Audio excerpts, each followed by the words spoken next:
আসসালামু আলাইকুম। নায়িকা অঞ্জনা রহমানের মৃত্যু একটা রহস্যে পরিণত হয়েছে এবং দিন দিন সেই রহস্য আরও ঘনীভূত হচ্ছে। আজকে অঞ্জনা রহমানের ছেলেকে নিয়ে কিছু কথা বলতে চাই, কথিত ছেলে, এবং কথা বলতে চাই অঞ্জনা রহমানের মৃত্যু পরবর্তী কিছু ঘটনা নিয়ে। অঞ্জনা রহমানের মৃত্যুর আগের 3-4 বছর সে খুব একাকিত্বে ভুগেছে। বেশিরভাগ কথাগুলোই আমি যেগুলো বলছি সেগুলো অভিনেতা রাজীবের স্ত্রী একটা ইন্টারভিউ, সেখান থেকে জেনেছি এবং অন্যান্য সংবাদ দেখে, ইন্টারভিউ দেখে শুনেছি। তো অঞ্জনা রহমান তার মৃত্যুর 4-5 বছর আগ থেকে খুব একাকিত্বে ভুগছিলেন। তো এই সময় তার সঙ্গে একটা ছেলের পরিচয় হয়, যার নাম মনি। এবং এই ছেলেটি হিন্দু না মুসলমান এই বিষয়ে নিশ্চিত কিছু জানা যায়নি।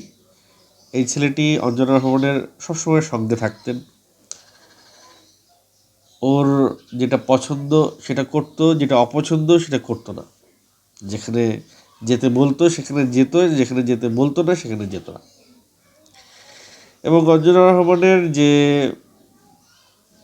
কিটি পার্টি, আই মিন, তারা একসঙ্গে বিভিন্ন সময়ে অনেক মহিলারা পার্টি দিতেন, মেয়েরা আড্ডা দিত, দাওয়াত খেত। এই সমস্ত কিটি পার্টিতেও অঞ্জনা রহমান মনিকে সঙ্গে করে নিয়ে যেতেন। অঞ্জনা রহমান শুরুতে এই মনিকে পরিচয় করে দিয়েছিল ভাই হিসেবে, কিন্তু ভাই হিসেবে পরিচয় করে দেওয়ার পরে সবাই যখন প্রশ্ন তুলল, তখন অঞ্জনা রহমান এই মনিকে পরিচয় দেওয়া শুরু করলো ছেলে হিসেবে।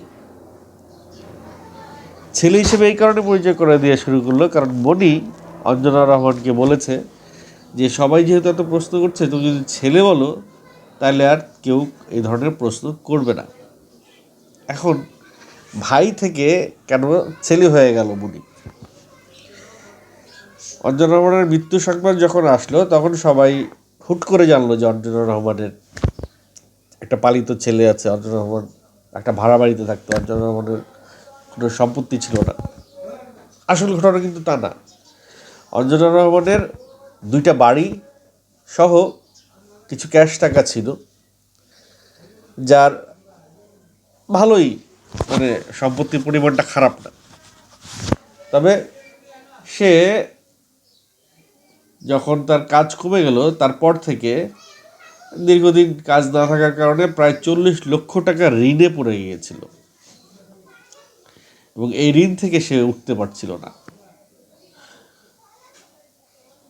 এই ঋণের সমস্যা প্লাস একাকিত্ব সব কিছু মিলিয়ে তার একটা কোম্পানি দরকার ছিল, একজন সঙ্গী দরকার ছিল যার সঙ্গে সে শেয়ার করবে। তার এর আগে 2টা বিয়ে হয়েছে, 2টা হাজব্যান্ডের সঙ্গেই তার ছাড়াছাড়ি হয়ে গেছে এবং দ্বিতীয় হাজব্যান্ডের সঙ্গে রাজীব সাহেবের স্ত্রী অঞ্জনাকে মিউচুয়াল করা, প্যাচ আপ করা দেওয়ার অনেক চেষ্টা করছে, কিন্তু দ্বিতীয় হাজব্যান্ড সেটি কোনোভাবেই করতে চায়নি। সব কিছু মিলিয়ে ব্যক্তিগত জীবনে অঞ্জনা রহমান খুবই অসুখী ছিলেন।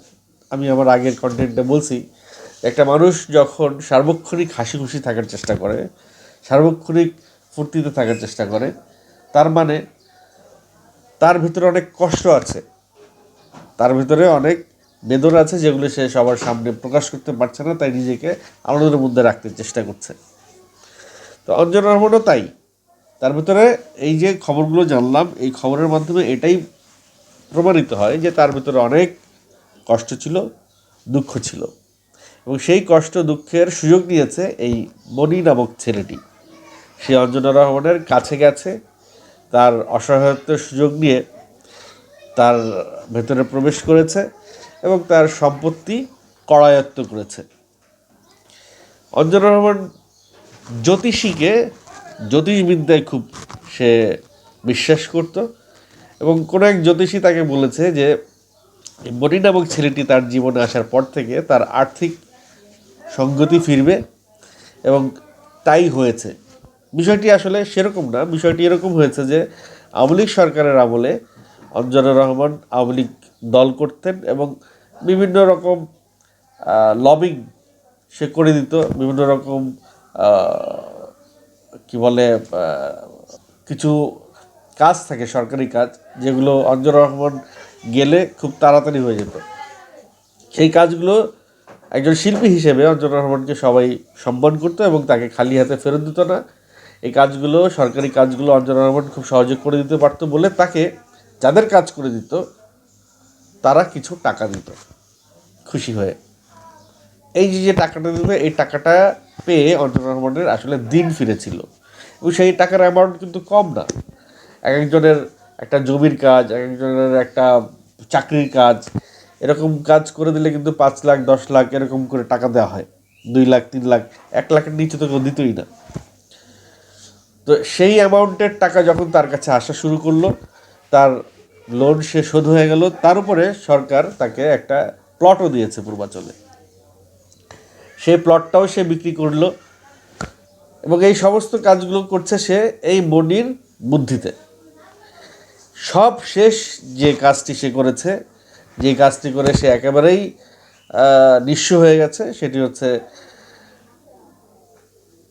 মনি অঞ্জনা রহমানেরকে দিয়ে সরকারের একটা প্রপোজাল ছিল যে সরকার সিনেমার উন্নয়নে যাদের জায়গা আছে তাদেরকে হল নির্মাণের জন্য একটা বড় অ্যামাউন্টের টাকা লোন দিবে, সেটা খুবই কম ইন্টারেস্টে এবং সেটা অল্প অল্প অল্প করে শোধ দেওয়া যাবে, এরকম একটা প্রস্তাবনা সরকার করছে। তো ওই প্ল্যানটা এক্সিকিউট করার জন্য, ওই বড় লোনটা হাতিয়ে নেওয়ার জন্য অঞ্জনা রহমানের যে 2টা বাড়ি, সেই 2টা বাড়ি বিক্রি করলো এবং ক্যাশ কিছু টাকা ছিল, সেই ক্যাশ ট্যাশ নিয়ে একটা জমি কেনার প্ল্যান করলো। তো বেসিক্যালি সেই টাকা পয়সা এখন কোথায় এটা কিন্তু কেউ জানে না, সেই টাকা পয়সার হিসাব কেউ নিচ্ছে না।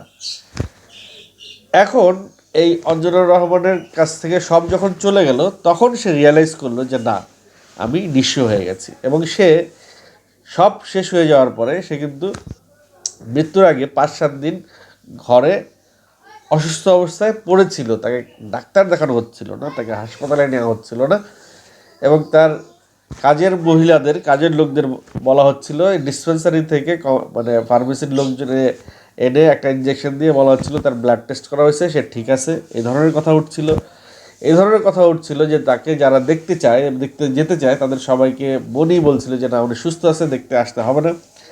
হাসপাতালেও তাকে যদি কেউ দেখতে চাইতো, মনি বলতো না, উনি ঠিক আছে, ওনাকে দেখতে আসতে হবে না। ইভেন হাসপাতালে 2-1 লোক তাকে অন্য রোগী দেখতে গিয়ে অঞ্জনাকে দেখতে গেছে। এরকম 2-1 লোক যখন অঞ্জনার আশেপাশে গেছে, অঞ্জনা রহমানের সঙ্গে কথা বলার চেষ্টা করেছে, সে শুধু চারপাশে তাকিয়েছে যে আশেপাশে কেউ আছে কিনা এবং শুধু তার জন্য দোয়া করতে বলে তাকে চলে যেতে বলেছে। তারপরে এই সব কিছু থেকে বোঝা যায় যে অঞ্জনা রহমান আসলে কুক্ষিগত ছিল মনির কাছে। এবং অঞ্জনা রহমানের লাশ সারা রাত হাসপাতালে পড়েছিল। মনি সেই সারা রাত বাসায় ঘুমিয়েছে এবং তাকে বাসায় বলে দেওয়া হয়েছে তাকে যেন সকাল 10টার আগে কেউ ডিস্টার্ব না করে। এরকম ছোটোখাটো অনেক কথা আসে, যেই কথাগুলো আসলে এটাই মিন করে যে মনির কাছে অঞ্জনা রহমান কুক্ষিগত ছিল। দিন শেষে এরকম প্রশ্নও আসে, তাহলে অঞ্জনা রহমান কি মনির সুগার মম? আমরা যেটা সুগার ডেডি বলি, তো অঞ্জনা রহমান কি মনির সুগার মম? অঞ্জনা রহমান আর মনির যে সমস্ত ছবি সামাজিক যোগাযোগ মাধ্যমে আছে, সেই সমস্ত ছবিগুলো দেখে অনেকেরই এই ধারণা হতে পারে, অস্বাভাবিক কিছু না। এখন ডিএ তায়েব সাহেব শুনলাম তিনি ঘোষণা দিয়েছেন যে অঞ্জনা রহমানের লাশ তোলা হবে, ময়নাতদন্ত করা হবে, পুনর্বিচার করা হবে। তো এই কথাগুলো যখন উঠছিল, এরকম যখন মৃত্যুর সময়ই যখন এরকম কথা উঠছিল, তখনই কেন ময়নাতদন্ত ছাড়াই তাকে দাফন করা হইল?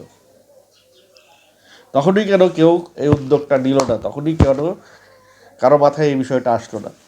দেরিতে হলেও মাথায় বিষয়টা এসছে এবং তিনি যেহেতু একজন সম্ভবত জাতীয় চলচ্চিত্র পুরস্কার পাওয়া শিল্পী, বাংলাদেশের একজন প্রখ্যাত অভিনেত্রী, তো তার এই মৃত্যু রহস্য এইটা মানুষের ভিতরে আজীবন ঘুরপাক খাবে। এবং এই রহস্যের জট খোলার জন্য কেউ না কেউ এগিয়ে আসবেন, এটাই স্বাভাবিক। ডিএ তাইব এগিয়ে এসছেন, সম্ভবত তিনি এই অঞ্জনা রহমানের মৃত্যু রহস্য জটটা খুলতে চান, তিনি খতিয়ে দেখতে চান আসলে কি, আসলে কারো হাত আছে কিনা এই মৃত্যুতে, এটা কি স্বাভাবিক মৃত্যু না অস্বাভাবিক মৃত্যু। তবে সাধারণ চোখে যারা যারা এই মৃত্যু দেখেছে, এই মৃত্যুর সংস্পর্শে এসেছে, এই মৃত্যু সম্পর্কে জেনেছে, অঞ্জনা রহমানের আশেপাশের কাছের মানুষজন যারা যারা ইন্টারভিউ দিয়েছে, ক্যামেরার সামনে কথা বলেছে, তারা সবাই বলেছে এটি একটি অস্বাভাবিক মৃত্যু এবং মনিকে আইনের আওতায় আনলে আসল তথ্যটা বেরিয়ে আসবে। অঞ্জনা রহমান সম্পর্কে আরও আপডেট যদি আপনারা জানতে চান কমেন্ট করে জানাবেন, তাহলে আমি সামনে আরও দু একটি ভিডিও হয়তো তার উপরে বানাবো।